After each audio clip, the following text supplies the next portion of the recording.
ಜೈ ಜೈ ಶ್ರೀರಾಮ್ ಅಂತ ಹೇಳ್ಬೇಕು. ಜೈ ಶ್ರೀರಾಮ್, ಭಾರತ್ ಮಾತಾ ಕಿ. ಪ್ರಧಾನಿ ನರೇಂದ್ರ ಮೋದಿಜಿ ಅವರಿಗೆ ಭಾರತ್ ಮಾತಾ ಕಿ. ಸವಿಸ್ತಾರವಾಗಿ ನಮ್ಮ ನಾಯಕರು ಮಾತಾಡಿದ್ದಾರೆ. ಕಳೆದ 3-4 ಗಂಟೆಯಿಂದ ತಾವಿಲ್ಲಿ ಕಾದು ಕುಂತಿದ್ದೀರಾ. ನಾನು ಹೆಚ್ಚು ಸಮಯ ತಗೊಳ್ಳೋದಿಲ್ಲ. ಇಂದು ಶ್ರೀರಾಮನವಮಿ, 500 ವರ್ಷಗಳ ತಪಸ್ಸು, ತ್ಯಾಗ, ಹೋರಾಟ, ಬಲಿದಾನಗಳ ನಂತರ ಅಯೋಧ್ಯೆಯಲ್ಲಿ ಶ್ರೀರಾಮ ಜನ್ಮಭೂಮಿಯಲ್ಲಿ ಭವ್ಯ ಶ್ರೀರಾಮ ಮಂದಿರ ನಿರ್ಮಾಣವಾಗಿದೆ. ಶ್ರೀರಾಮನಲ್ಲ ಮತ್ತೆ ಅಲ್ಲಿ ವಿರಾಜಮಾನನಾಗಿದ್ದಾನೆ. ನಮ್ಮ ತಂದೆ ಅಜ್ಜ ಮುತ್ತಜ್ಜರಿಗೆ ಇಲ್ಲದ ಭಾಗ್ಯ ನಮಗೆ ಸಿಕ್ಕಿದೆ. ಅಯೋಧ್ಯೆಯ ಭವ್ಯ ಶ್ರೀರಾಮ ಮಂದಿರದಲ್ಲಿ ಶ್ರೀರಾಮನವಮಿ ಎಂದು ಶ್ರೀರಾಮಲಾಲನ ಪೂಜೆ ನೋಡುವ ಸೌಭಾಗ್ಯ ನಮ್ಮೆಲ್ಲರಿಗೂ ಸಿಕ್ಕಿದೆ. ಅಯೋಧ್ಯೆ ಹೋರಾಟದಲ್ಲಿ ಪಾಲ್ಗೊಂಡ ಅದೆಷ್ಟೋ ರಾಮ ಭಕ್ತರು ನಮ್ಮ ನಡುವೆ ಇಲ್ಲ. ಇದಕ್ಕಾಗಿ ಪ್ರಯತ್ನಿಸಿದ ಎಲ್ಲ ಶ್ರೀರಾಮ ಭಕ್ತರಿಗೆ ವಂದಿಸುತ್ತಾ, ಈ ಹೋರಾಟಕ್ಕೆ ಸಾರ್ಥಕತೆ ನೀಡಿದ ನಮ್ಮ ಹೆಮ್ಮೆಯ ಪ್ರಧಾನಿ ಶ್ರೀ ನರೇಂದ್ರ ಮೋದಿಜಿ ಅವರಿಗೆ ಈ ಸಂದರ್ಭದಲ್ಲಿ ವಿಶೇಷ ಧನ್ಯವಾದಗಳನ್ನು ಸಲ್ಲಿಸೋಣ. ಬಂಧುಗಳೇ, ಇವತ್ತು ನಾನು ಒಂದೇ ಒಂದು ಪ್ರಶ್ನೆಯನ್ನು ಕಾಂಗ್ರೆಸ್ನವರು ಕೇಳ್ತಾನೆ. ನಿಮ್ಮ ಪ್ರಧಾನಿಯ ಅಭ್ಯರ್ಥಿ ಯಾರು ಅಂತ ಹೇಳ್ತೀರಾ? ಹೆಸರು ಯಾರಾದರೂ ಬಂದು? ಯಾರೊಬ್ಬನು ನಿಮ್ಮ ಕಣ್ಮುಂದೆ ಪ್ರಧಾನಿ ಅಭ್ಯರ್ಥಿ ಇಲ್ಲ. ಪ್ರಧಾನಿ ನರೇಂದ್ರ ಮೋದಿ ಇಡೀ ವಿಶ್ವವೇ ಅಚ್ಚರಿಪಟ್ಟು ನೋಡ್ತಾ ಇರುವಂತ ಮಹಾನ್ ನಾಯಕ. ಅಂತ ವ್ಯಕ್ತಿಯ ಮುಂದೆ ಪ್ರಾಮಾಣಿಕವಾಗಿ ನೀವಿದ್ರೆ ನರೇಂದ್ರ ಮೋದಿಜಿಯವರನ್ನ ಸರ್ವಾನುಮತ ಆಯ್ಕೆ ಮಾಡಿ ಕಳಿಸ್ಕೊಡ್ಬೇಕಾಗಿತ್ತು. ನೀವು ಕಾಂಗ್ರೆಸ್ನವರು ಅನ್ಕೊಂಡಿದ್ದೀರಾ ಹಣದ ಬಲ, ಹೆಂಡದ ಬಲ, ತೋಳ್ಬಲ, ಅಧಿಕಾರ ಬಲ, ಜಾತಿಯ ವಿಷಬೀಜ ಬಿತ್ತಿ ಚುನಾವಣೆಯಲ್ಲಿ ಗೆಲ್ಲಬಹುದು ಅನ್ನೋ ಭ್ರಮೆನಲ್ಲಿ ನೀವಿದ್ರೆ ಅದು ಭ್ರಮೆಯಾಗತ್ತೆ ಹೊರತು ಅದು ಯಾವುದೇ ಕಾರಣಕ್ಕೆ ನಿಜ ಆಗೋದಿಲ್ಲ. ನಾನು ರಾಜ್ಯ ಎಲ್ಲ ವಿಧಾನಸಭಾ ಲೋಕಸಭಾ ಕ್ಷೇತ್ರ ಸುದ್ದಿ ಇಲ್ಲಿಗೆ ಬಂದಿದ್ದೇನೆ. ಎಲ್ಲ ಕಡೆ ಇದೇ ರೀತಿಯ ದೇವದುರ್ಲಭವಾದಂತ ಒಂದು ಸ್ವಾಗತ ಸಿಗ್ತಾ ಇದೆ. ನಾನು ನಿರೀಕ್ಷೆ ಮಾಡಿರಲಿಲ್ಲ.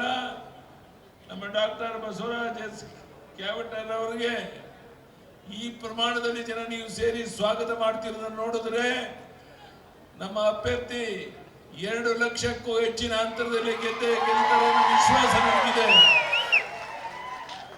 ನಾನು ನಿಮ್ಮನ್ನು ಕೇಳ್ತೇನೆ, ಪ್ರಧಾನಿ ನರೇಂದ್ರ ಮೋದಿ ಅವರು ಕಳೆದ 10 ವರ್ಷದಲ್ಲಿ ಒಂದು ದಿನ ವಿಶ್ರಾಂತಿ ತಗೊಂಡಿಲ್ಲ.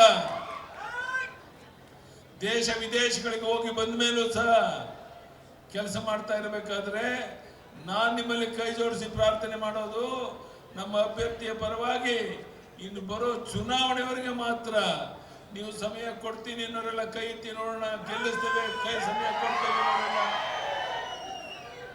ಈ ಕೆಲಸವನ್ನ ನೀವು ಮಾಡಿದ್ರೆ ಇವತ್ತಿನಿಂದನೇ ನಮ್ಮ ಅಭ್ಯರ್ಥಿಯ ಪರವಾಗಿ ಮನೆ ಮನೆಗೆ ಹೋಗಿ ಯಾರಿನ್ನೂ ಕಾಂಗ್ರೆಸ್ ಆ ಕಡೆ ಈ ಕಡೆ ನೋಡ್ತಾ ಇದ್ದಾರೆ ಅವರೆಲ್ಲರನ್ನ ನಮ್ಮ ಕಡೆ ಸೆಳೆಯಬೇಕು. ಇವತ್ತು ಪ್ರಧಾನಿ ನರೇಂದ್ರ ಮೋದಿಜಿಯವರು ಮಾಜಿ ಪ್ರಧಾನಿ ದೇವೇಗೌಡರು ಇಬ್ಬರು ಒಟ್ಟಾಗಿದ್ದಾರೆ.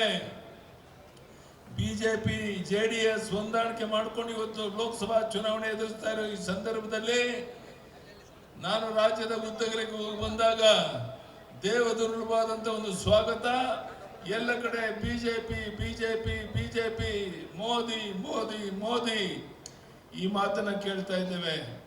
ಈ ರೀತಿಯ ಒಂದು ಸುಂದರವಾದ ವಾತಾವರಣ ಇರಬೇಕಾದ್ರೆ ನಮ್ಮ ಡಾಕ್ಟರ್ನ ಆಯ್ಕೆ ಮಾಡಿ ನೀವು ಕಳಿಸ್ಕೊಟ್ರೆ ಲೋಕಸಭೆ ಒಳಗಡೆ ಪ್ರಧಾನಿ ನರೇಂದ್ರ ಮೋದಿ ಅವರ ಪ್ರತಿನಿಧಿಯಾಗಿ ಅವರ ಶಕ್ತಿ ಮೀರಿ ಪ್ರಾಮಾಣಿಕ ಕೆಲಸ ಮಾಡಿ ಈ ಕ್ಷೇತ್ರಕ್ಕೆ ಏನೇನು ಬೇಕೋ ಎಲ್ಲ ಕೆಲಸವನ್ನು ಮಾಡಿಕೊಡುವಂತ ಜವಾಬ್ದಾರಿಯನ್ನ ಅವ್ರು ತಗೊಳ್ತಾರೆ. ಅವ್ರ ಜೊತೆಗೆ ನಾನು ತಗೊಳ್ತೇನೆ. ಕೊಪ್ಪಳವನ್ನ ಮಾದರಿ ಜಿಲ್ಲೆಯಾಗಿ ಮಾಡಬೇಕು ಅನ್ನುವಂಥದ್ದು ನಮ್ಮ ಅಭ್ಯರ್ಥಿ ಅಪೇಕ್ಷೆ ಇದೆ. ಏನೇನು ಕೊರತೆಗಳಾಗಿದೆ ಅದೆಲ್ಲವನ್ನ ಸರಿಪಡಿಸಿ ಕೊಪ್ಪಳ ಜಿಲ್ಲೆಯನ್ನ ಒಂದು ಮಾದರಿ ಜಿಲ್ಲೆಯಾಗಿ ಮಾಡೋಕೆ ಏನೇನು ಸವಲತ್ತುಗಳು ತರಬೇಕಾಗಿದೆಯೋ, ಏನೇನು ಹಣಕಾಸಿನ ನೆರವನ್ನ ತರಬೇಕಾಗಿದೆಯೋ ಅದೆಲ್ಲವನ್ನ ತರೋದಕ್ಕೆ ಪ್ರಾಮಾಣಿಕ ಪ್ರಯತ್ನ ನಾವು ಅವ್ರು ಸೇರಿ ಮಾಡೋರು ಇದ್ದೇವೆ. ಇವತ್ತು ದೇವದುರ್ಲಭವಾದಂತ ಒಂದು ಸ್ವಾಗತವನ್ನ ತಾವು ನೀಡಿದ್ದೀರಾ. ನಾನು ಬಂದಾಗ ನಿಮ್ಮ ಉತ್ಸವನ ನೋಡಿದಾಗ ಬಹುಶಃ ನಮ್ಮ ಶಿಕಾರಿಪುರದಲ್ಲೂ ಈ ರೀತಿಯ ಒಂದು ಉತ್ಸವನ ಕಂಡಿರಲಿಲ್ಲ. ಆ ರೀತಿಯ ಉತ್ಸವವನ್ನ, ಆ ರೀತಿ ಒಂದು ನಮ್ಮ ಅಭ್ಯರ್ಥಿ ಬಗ್ಗೆ ಒಂದು ಸದಾಭಿಪ್ರಾಯವನ್ನು ನೀವು ಇಟ್ಕೊಂಡಿರುವಂತಹದ್ದು ನನಗೆ ತುಂಬಾ ಸಂತೋಷ ಆಗಿದೆ. ಈಗಾಗಲೇ CT ರವಿ ಅವರು ಅನೇಕ ವಿಷಯಗಳನ್ನ ಮಾತಾಡಿದ್ದಾರೆ. ಮತ್ತೆ ಮತ್ತೆ ಅದೇ ವಿಷಯಗಳನ್ನ ಮಾತನಾಡಕ್ಕೆ ಇಷ್ಟಪಡೋದಿಲ್ಲ. ಒಂದೇ ಒಂದು ನಾನು ನಿಮ್ಮಲ್ಲಿ ಕೈ ಜೋಡಿಸಿ ಪ್ರಾರ್ಥನೆ ಮಾಡುವಂತಹದ್ದು, ದಯಮಾಡಿ ಈ ಲೋಕಸಭಾ ಚುನಾವಣೆ ಮುಗಿಯೋವರೆಗೆ ಮನೆ ಮನೆಗೆ ಹೋಗಿ ಮತದಾರನ ಭೇಟಿ ಮಾಡಿ ನಮ್ಮ ಅಭ್ಯರ್ಥಿಯ ಗೆಲುವಿಗಾಗಿ ತಾವು ಶ್ರಮ ಹಾಕಿದ್ರೆ ನನಗನ್ಸುತ್ತೆ ಇನ್ನು 5 ವರ್ಷ ಕಾಲ ನೀವು 6 ವರ್ಷ ನೆಮ್ಮದಿಯಿಂದ ಇರ್ಬೋದು. ಆ ಒಂದು ಜವಾಬ್ದಾರಿಯನ್ನು ನಮ್ಮ ಅಭ್ಯರ್ಥಿ ತಗೊಳ್ತಾರೆ. ಅದಕ್ಕಾಗಿ ನಾನು ಮತ್ತೊಮ್ಮೆ ಇಲ್ಲಿ ಸೇರಿರುವಂತ ನಮ್ಮೆಲ್ಲ ಕಾರ್ಯಕರ್ತ ಬಂಧು ಭಗಿನಿಯರಲ್ಲಿ, ಮಾಧ್ಯಮದ ಸ್ನೇಹಿತರಲ್ಲಿ ದಯಮಾಡಿ ತಾವು ನಮ್ಮ ಆಶೀರ್ವಾದ ಮಾಡಿ ನಮ್ಮ ಬಸವರಾಜ ಕ್ಯಾವಿಟರ್ ಅವ್ರನ್ನ ಲಕ್ಷಾಂತರದಲ್ಲಿ ಕನಿಷ್ಠ ಒಂದು 2 ಲಕ್ಷದ ಅಂತರದಲ್ಲಿ ಗೆಲ್ಲಿಸ್ಕೊಡ್ಬೇಕು ಅಂತ ಕೈ ಜೋಡಿಸಿ ನಿಮ್ಮಲ್ಲಿ ಪ್ರಾರ್ಥನೆ ಮಾಡಿ, ಮತ್ತೊಮ್ಮೆ ಇಲ್ಲಿ ಸೇರಿದಂತ ನಮ್ಮೆಲ್ಲ ಬಂಧುಗಳಿಗೆ, ಅಣ್ಣ ತಮ್ಮಂದರಿಗೆ, ತಾಯಂದಿರಿಗೆ, ಮಾಧ್ಯಮದ ಸ್ನೇಹಿತರಿಗೆ, ವೇದಿಕೆ ಮೇಲೆ ಇದ್ದಂತ ಮುಖಂಡರಿಗೆ ವಂದನೆ, ಅಭಿನಂದನೆಯನ್ನು ಸಲ್ಲಿಸಿ ನನ್ನ ಮಾತನ್ನು ಮುಗಿಸ್ತೇನೆ. ಬರೋ ಭಾರತ್ ಮಾತಾ ಕಿ, ಪ್ರಧಾನಿ ನರೇಂದ್ರ ಮೋದಿಜಿ ಅವರಿಗೆ ಭಾರತ್ ಮಾತಾ ಕಿ ಜೈ ಶ್ರೀರಾಮ್, ಜೈ ಶ್ರೀರಾಮ್. ಬೆಂಗಳೂರಿನಿಂದ ಮಂಗಳೂರುವರೆಗೆ, ಬೀದರ್ನಿಂದ ಚಾಮರಾಜನಗರದವರೆಗೆ ನಿಮ್ಮ ಸುದ್ದಿ ನಿಮ್ಮದೇ ಭಾಷೆಯಲ್ಲಿ. ಕರ್ನಾಟಕ ತಕ್.